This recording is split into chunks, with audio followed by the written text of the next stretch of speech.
Hello, welcome to this video course. In this module, you'll learn how to optimize LinkedIn SEO to maximize traffic. Before we start, let's take a look at the simple breakdown of what you'll be learning. In this module, you will learn how to optimize your LinkedIn search engine optimization, SEO for short, to maximize traffic. By carefully and strategically customizing your LinkedIn profile URL, then using keywords, anchor links, and backlinks to increase the percentage of your profile being searched and viewed. Just by implementing small changes that shape your profile with the common aspects people are looking for on LinkedIn, you are optimizing your chances of coming up when searched to a higher percentage than before.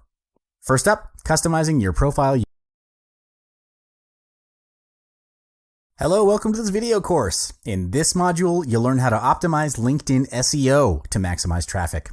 Before we start, let's take a look at the simple breakdown of what you'll be learning. In this module, you will learn how to optimize your LinkedIn search engine optimization, SEO for short, to maximize traffic. By carefully and strategically customizing your LinkedIn profile URL, then using keywords, anchor links, and backlinks to increase the percentage of your profile being searched and viewed. Just by implementing small changes that shape your profile with the common aspects people are looking for on LinkedIn, you are optimizing your chances of coming up when searched to a higher percentage than before. First up, customizing your profile URL. Most LinkedIn profile URLs will be made up of meaningless letters and numbers, before you customize it. However, you have the choice to personalize it to anything you wish based on availability. The best customization is to put your name as your profile URL because it's the most ideal way to get the URL immediately identifiable as you. Not only is this an easier way for clients to find your specific profile, it's also a great way to increase returns to your profile faster and more often for both your potential clients and for yourself. Make sure to keep it clean and short. If in any case your name is not available or it's already taken, try using recognizable variations of your name or initials. This is a great way to ensure people can easily search for you, as connecting your LinkedIn profile URL to your name will also allow you to be found easily by real-life connections. It's because most people recall best another person's name as compared to other aspects of their professional profile. Next up, we'll be customizing your overall profile with keywords. This is a very important and essential step in optimizing your LinkedIn SEO because each time somebody searches on LinkedIn, the content of your profile will determine if you will appear on that person's search or not. Therefore, it's very important that you do thorough research on the most searched keywords and identify related useful ones to incorporate them into your profile. This will greatly increase your chances of popping up on the search engine. Research on your desired clients and make a list of common keywords used within that field and industry. You can also use the Google AdWords keyword tool to figure out which terms will increase your likelihood of being discovered when searched. After you've identified the most searched and related keywords, your next step is to furnish your profile into a keyword-rich profile. First of all, make sure that your job title uses keywords that people will likely use when they're searching for the expertise that you offer.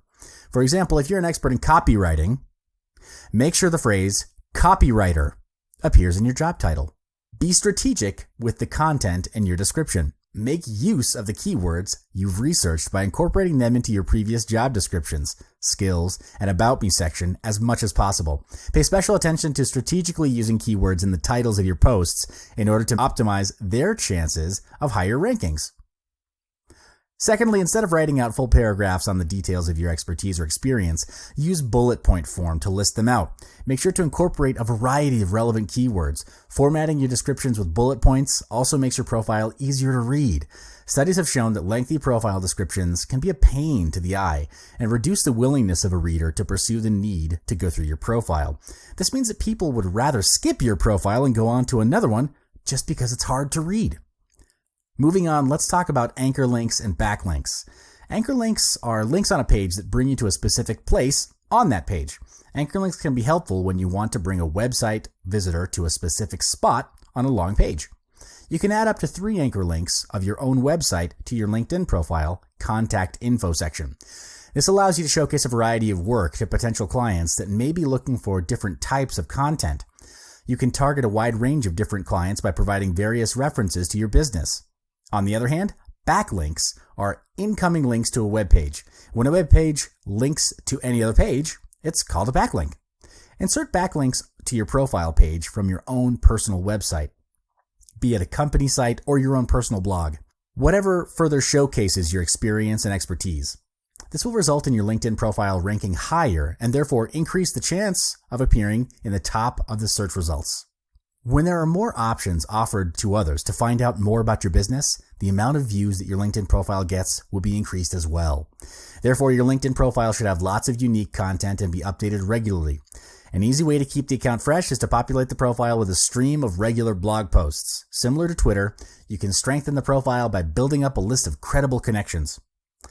Well, we've come to the end of this module. By applying the strategies above to optimize your LinkedIn SEO, you'll be able to maximize the traffic to your profile and achieve higher contacts with potential clients. We're not done yet, though. I'll see you in the next one.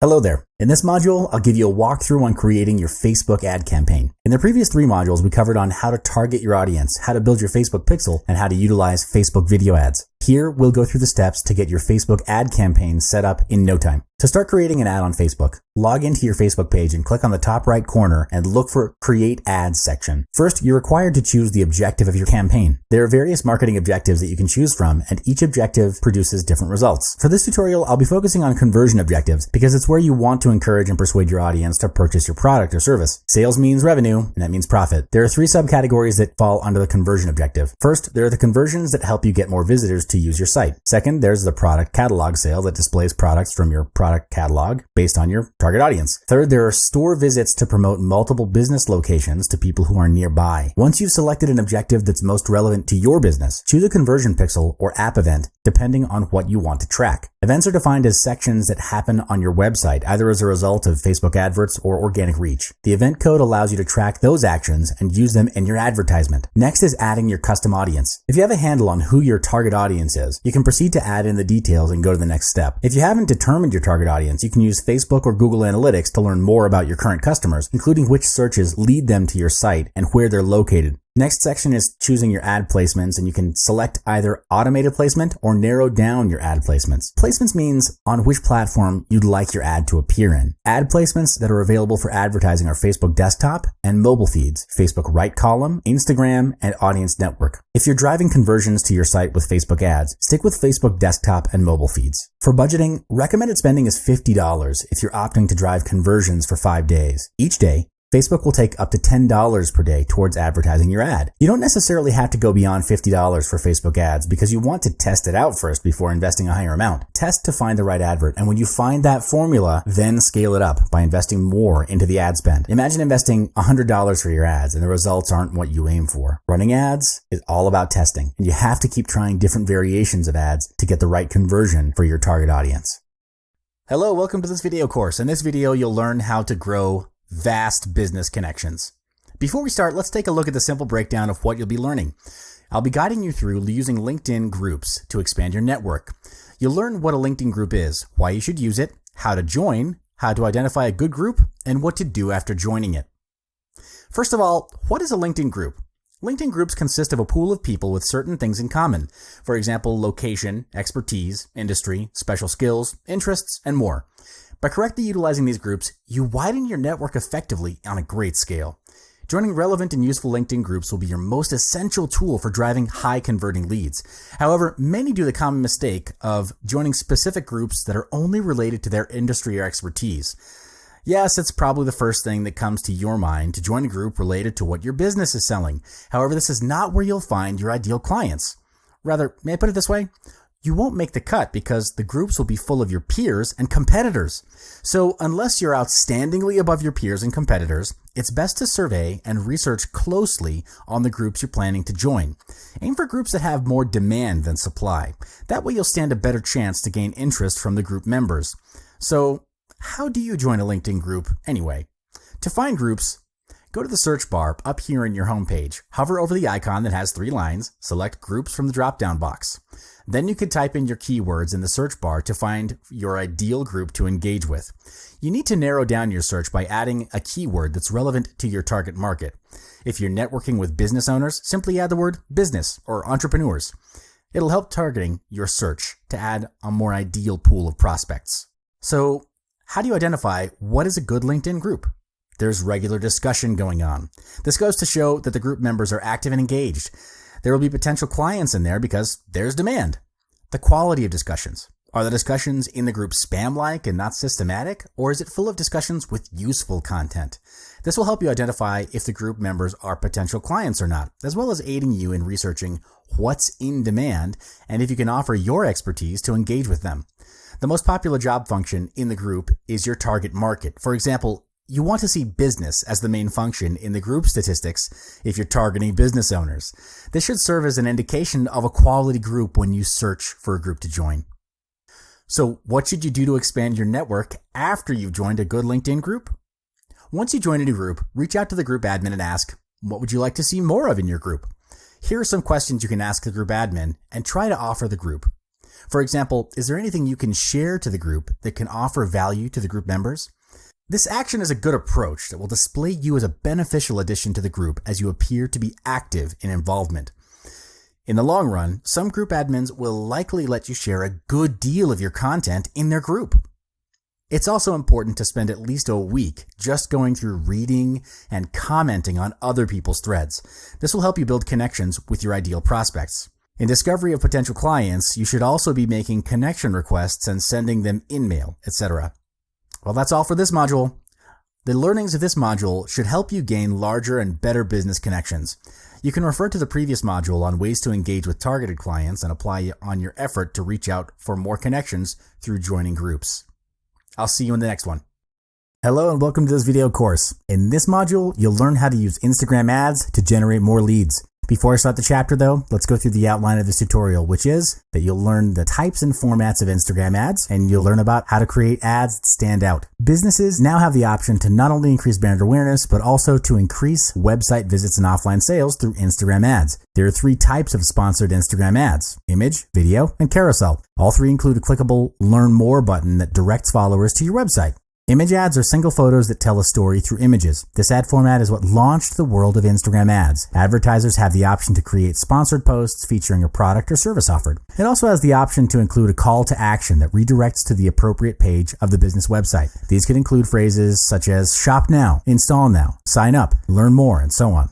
What's really awesome about Instagram picture ads is that this option is open to all advertisers located in any country. In video ads, it's different from organic Instagram videos. In an attempt to develop a cinematic feel, Instagram has rolled out 60-second video ads, which you can shoot in either landscape or portrait format. These ads allow advertisers to persuade, influence, and sell to audiences visually. A carousel ad enhances your Instagram storytelling because it can include up to 4 photos. Retailers, car companies, and nonprofits have been at the forefront of this new ad product, and it works great for brands and businesses that sell multiple products. With Instagram's carousel ads, advertisers are able to showcase multiple photos within a single ad, as well as a link to the brand's website or webpage. And there are some great features that have been rolled out by Instagram to help advertisers and businesses grab attention and drive traffic. The first feature is, well, the image. In previous versions, images and photos shared on Instagram had to be cropped into a square format. And while that option is still available, the newer version now allows the use of landscape and portrait formats. These formats allow you to make your images taller or wider than the original square format, giving you better creative options for your images. You can now also use sponsored videos on Instagram. It's most successful when you capture engaging content that's relevant to the target audience. Instagram ads can be up to 60 seconds in length. Other recommended video specs include either MOV or MP4 format with a minimum resolution of 720 pixels and a widescreen aspect ratio of 16:9. To create an Instagram video ad, you can choose from a variety of objectives. To keep it simple, let's look at the video views objective. When you choose a video for the visual portion of your ad, you'll be asked to upload a video, browse your library, or upload several images to create a video slideshow. Once you've chosen your video, select the image you want to show when the video isn't playing, which is before the video starts and after it ends. You can also upload an SRT file to create video captions. The dimensions of the video you upload are important. If your video doesn't fit the dimensions of Instagram, the ads manager will instruct you to change it. Make sure to preview the video before you run the ad and update the text if you need to.